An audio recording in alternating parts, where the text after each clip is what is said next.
पंजाब के 6,000 करोड़ ड्रग मामले को लेकर आज पंजाब हरियाणा हाई कोर्ट में सुनवाई हुई। नई बेंच बनाई गई थी।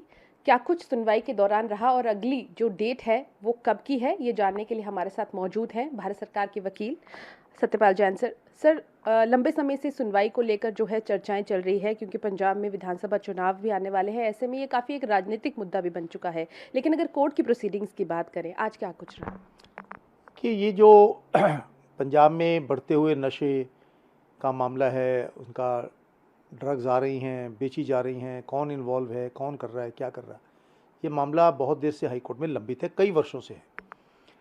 ये केस पिछले 2-3 महीने पहले जस्टिस राजन गुप्ता और जस्टिस अजय तिवारी के बेंच में लगा था। उसके बाद एक माननीय जज ने कहा कि मैं वो केस को नहीं सुनना चाहता, और उन्होंने कहा कि ऑनरेबल चीफ जस्टिस को ये रेफ़र किया जाए और इसके लिए एक नया बेंच बने।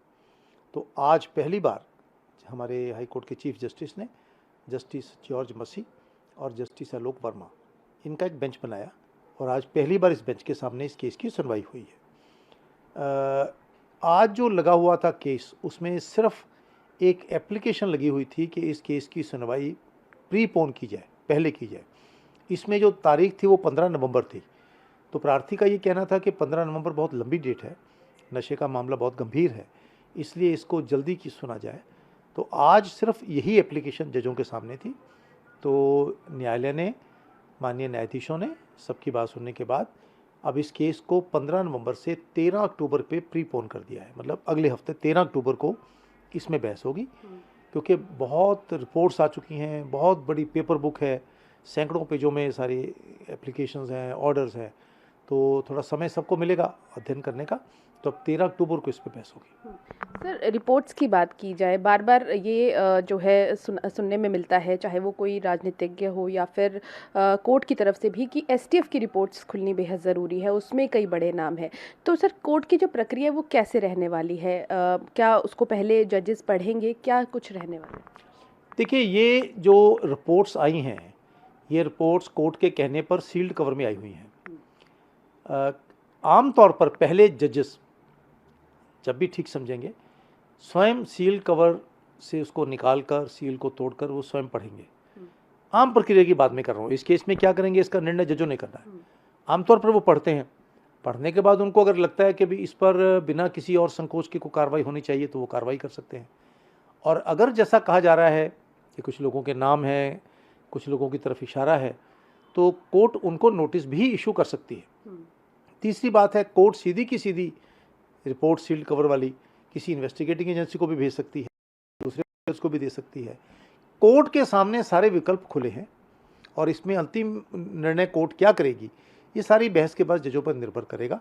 लेकिन क्योंकि सील्ड कवर में है, इसलिए उसकी जो भी जानकारी सबसे पहले मिलेगी वो कोर्ट को ही मिलेगी। कोर्ट ही इसको देखेगी और उसके बाद वो तय करेंगे कि आगे क्या कार्रवाई करनी है। सर, क्या कभी सुनवाइयों के दौरान, इससे पहले भी और अभी भी, क्या कभी ये चीज़ सामने आई है कि बार बार सील्ड कवर की रिपोर्ट में जो नाम है उनका जिक्र किया जाता है, खासकर अकाली दल के जो लीडर हैं विक्रम मजीठिया का नाम इसमें सामने आता है? क्या कभी ये जिक्र हुआ है कि ये खबरें कहाँ से बाहर आई हैं? देखिए, ये जो सारी स्पेकुलेशन है, रिपोर्ट तो सील्ड कवर में है, तो या तो जिसने लिखकर सील्ड कवर में दी है उसको मालूम है, या जिसने टाइप किया उसको मालूम है, और तो किसी को मालूम नहीं है। इवन जजों ने भी अभी तक वो रिपोर्ट नहीं खोली है, सील्ड कवर में वैसे की वैसे पड़ी हुई है। तो किसका नाम है, किसका नाम नहीं है, तुक्केबाजी है। तुक्के लगाकर कोई भी किसी का नाम दे सकता है, और कई बार जब रिपोर्ट खुलते हैं तो जो बाहर र्यूमर्स होती हैं उससे बिल्कुल भिन्न होती है। इसलिए अंततोगत्वा कौन है कौन नहीं है, इसके बारे में कुछ भी कहना मैं समझता हूँ उचित नहीं होगा। रिपोर्ट खुलेगी तो मालूम हो जाएगा। जैन सर, इसमें सिर्फ एसटीएफ की रिपोर्ट है, और किस किस ने अपनी रिपोर्ट जो है कोर्ट में दे रखी है? हमें सिर्फ एसटीएफ का पता है, लेकिन कौन कौन सी एजेंसीज है जिन्होंने अपनी रिपोर्ट दी हुई है? देखिए, इसमें जो मेरी जानकारी में आज आया केस है, क्योंकि हमने मिनिस्ट्री ऑफ होम अफेयर्स ने भी सील्ड कवर में अपनी रिपोर्ट, स्टेटस रिपोर्ट फाइल की हुई है। मिनिस्ट्री ऑफ एक्सटर्नल अफेयर्स की तरफ से भी हम लेके आएंगे, ईडी ने भी फाइल की हुई है। लेकिन ये इस तरह की रिपोर्ट जिसका चर्चा राजनीति में बहुत हो रहा है, जो सील्ड कवर में आई हुई है, वो एक ही रिपोर्ट है जो सील्ड कवर में है। बाकी बहुत सारी स्टेटस रिपोर्ट है जो फाइल की गई है, जो ये बताने के लिए हैं कि जो लोग विदेश चले गए हैं नशे के व्यापार वाले, उनको लाने के लिए क्या कार्रवाई कर रहे हैं, क्या कदम उठा रहे हैं, वो सब चीज़ें अलग से रिपोर्टों में है, स्टेटस रिपोर्ट में। पर जो चर्चा में आ रही है, जिसकी राजनीतिक लोग ज़्यादा चर्चा करते हैं, वो एक रिपोर्ट सील्ड कवर में है, जिसमें कुछ लोगों का कहना है, भगवान जाने अब क्या है क्या नहीं, मैं कुछ नहीं कह सकता। सर अगर बैकग्राउंड की बात करें मामले की, इसका बैकग्राउंड क्या रहा था? कि बैकग्राउंड तो इसका ये है कि अभी पंजाब में इस एरिए में नशा बहुत बढ़ता जा रहा है। सारा पंजाब इससे ग्रस्त है, नौजवान भी बुजुर्ग भी, बहुत उसमें नुकसान हो रहा है। तो इस केस में स्वयं कोर्ट ने संज्ञान लेते हुए, court on its own motion, इस मामले में सभी का पक्ष सुना और कोर्ट चाहती है, इच्छा कोर्ट की यह है कि इस नशे के व्यापार में जो भी लोग हैं, जो कर रहे हैं, करवा रहे हैं, आगे हैं, पीछे हैं, ऊपर हैं, नीचे हैं, जो भी इन्वॉल्व हैं, उन सबके खिलाफ कठोर कार्रवाई हो ताकि पंजाब को इस नशे के चक्कर से बचाया जा सके। सर इसके अलावा नवजोत सिंह सिद्धू जब भी इस केस की सुनवाई होती है, पंजाब कांग्रेस के प्रधान है जो, वो बार बार इस केस का जिक्र ज़रूर करते हैं। जिस तरह से वो कई बार पिटीशन या कई बार ऑर्डर जो है अपने ट्वीट के ज़रिए शो करते हैं। क्या ये कोर्ट ऑफ कंटेम्प्ट है कोर्ट का? मैं इस बारे में कुछ ज़्यादा टिप्पणी नहीं करना चाहता। आम तौर पर जब कोई मामला कचहरी में लंबित होता है तो सभी जिम्मेवार लोगों से ये अपेक्षा की जाती है कि वो सार्वजनिक रूप से उस केस के संबंध में कोई टिप्पणी ना करें।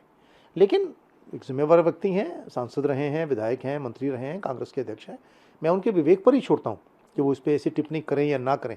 परंतु आम तौर पर जुडिशियल प्रोप्राइटी ये डिमांड करती है कि जो मामला कोर्ट में है उसके संबंध में आप बाहर कोई भी टिप्पणी करने से इनकार करें। आपको अगर कुछ कहना है तो आप एप्लीकेशन देकर कोर्ट में अपनी बात कह सकते हैं। बिल्कुल। तो अब इस मामले की सुनवाई जो है वो 13 अक्टूबर को होनी है, यानी कि अगले हफ्ते। लंबे समय से जो है इस मामले की सुनवाई होनी थी, लेकिन पिछले साल कोविड की वजह से नहीं हो पाई। और अब जो है, जो रिपोर्ट्स की बात जो है बार बार कही जा रही है, उसको पहले कोर्ट खुद पढ़ेंगे, उसके बाद अगर यदि उन्हें सही लगेगा तभी जो है वो आगे इस पर जो भी प्रोसीडिंग्स बनती है कोर्ट की वो की जाएगी। चंडीगढ़ से कैमरा पर्सन राजेश के साथ पूजा वर्मा, ETV भारत।